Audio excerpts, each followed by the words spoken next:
What's up guys, this is Zero to my Kitsune, and I just got finished seeing Suicide Squad, so let's talk about it. Now, I had low expectations for this movie. Very low. I mean, you shouldn't let review scores tell you that, but I had been seeing nothing but bad, and even my friends were like, it's okay. So when I went in there, just, is it that bad? Is it Batman v Superman bad? No, of course not. But it was interesting. The characters, all the characters they had, they really glanced over their origin stories, which I think is going to be a more common thing as we go into the cinematic universe. People are tired of seeing the origin stories for these characters. A lot of them have seen their origin stories done 2 or 3 or 4 times, and people are just tired of it. So I guess if you're a reoccurring fan of comic books, this is like EA, get on with the good and the meat. But if you're kind of new to this, I don't know how to feel about that one.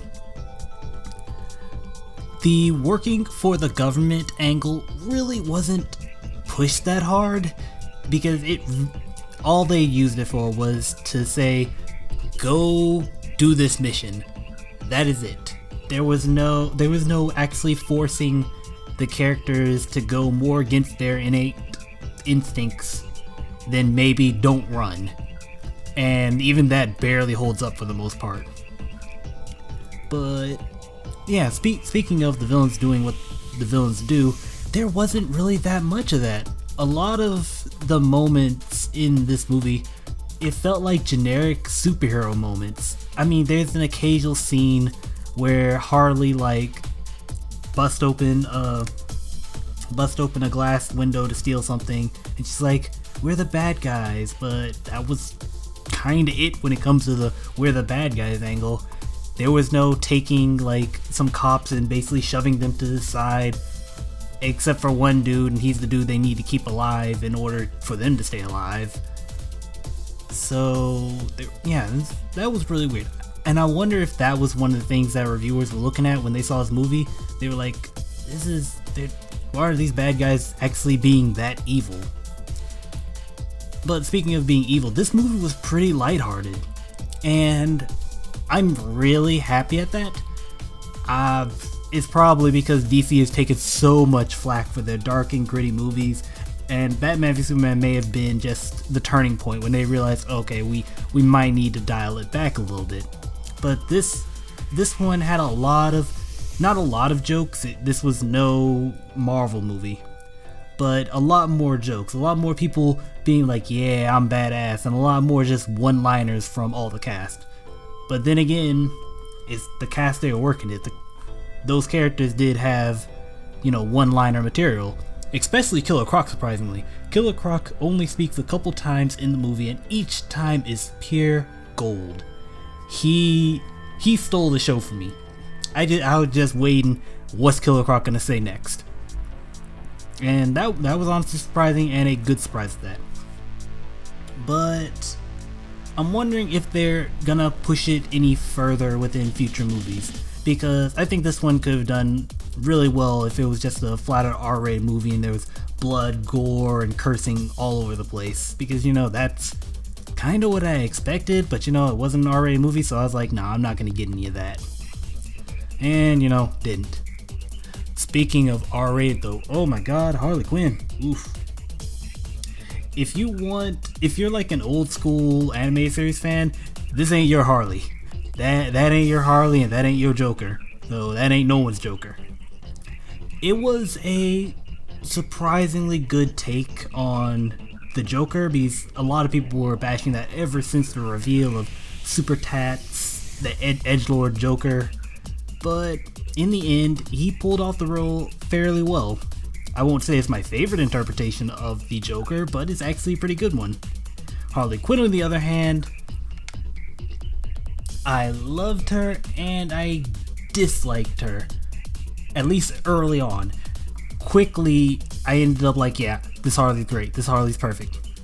I remember me and my buddy who were watching the movie, we were actually a little bit complaining because she didn't really have an accent early in the movie, and it was over sexualized and just crazy. We were like, where's our classic wearing the old spandex suit Harley, but quickly grew into it.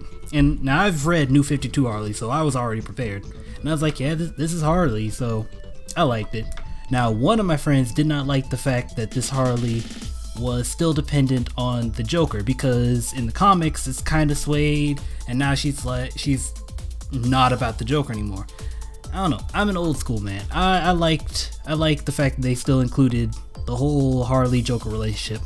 Though I wonder if they'll end up bringing in Ivy in future DC film. Well, the Ivy Harley in future DC films. To a little bit of me is hoping for it, actually. I did like the dynamic. But not back to anything.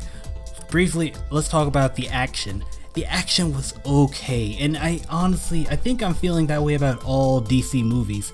It's not nearly as much finesse as, some other action movies are. There's a lot of slow-mo, and a lot of slow-mo to the point that it actually gets on your nerves.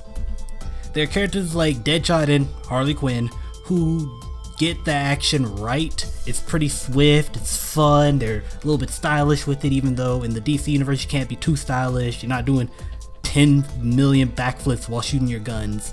But Deadshot and Harley did it pretty well. Killer Croc and Katana, on the other hand, Killer Croc lifted a dude and slammed him into something. Yay.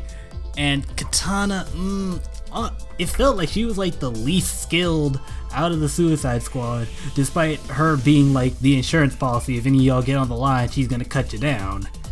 And so that was a little bit weird. The sword play for her just didn't gel with me. Feel free to disagree with me in the comment section on that, but it really didn't. And there was also that polarization with Enchantress and El Diablo. The Enchantress special effects I felt were pretty good. I really liked them. At least when she's like in all dark and spooky Enchantress form. She really takes a downgrade in her special effects and appearance once she gets her heart back, weirdly enough. I felt that pre-heart Enchantress would have actually functioned as a cooler looking villain, not enemy. But El Diablo, on the other hand, oh man, he does some cool stuff with his fire early in the films, but when you see him in combat until the very final scene, it's just spray fire from hands like a flamethrower. Even though they've shown that he can make letters, that he can make dancing figures, no, there weren't even any fireballs, no fancy tricks with this fire, so I felt really lacking when it came to El Diablo. But we are approaching on 8 minutes, oh boy. So final thoughts on the movie. It was good. Go see it. Especially if you're trying to see if the cinematic universe is gonna be good or bad. Go see it. It was worth the money, and I'm not disappointed like Batman v Superman disappointed me. Yeah, and at this point, I really do think it's gonna be a case of, is it Batman v Superman bad? Like that's the litmus test. And this wasn't. This was actually fairly good. The last little complaint I have on it though is that if you don't like Deadshot or this interpretation of Harley Quinn, tough luck, because they are two of the most prominent characters in this movie. So with that, I ain't gonna toss a review or anything. I don't know. Go see it.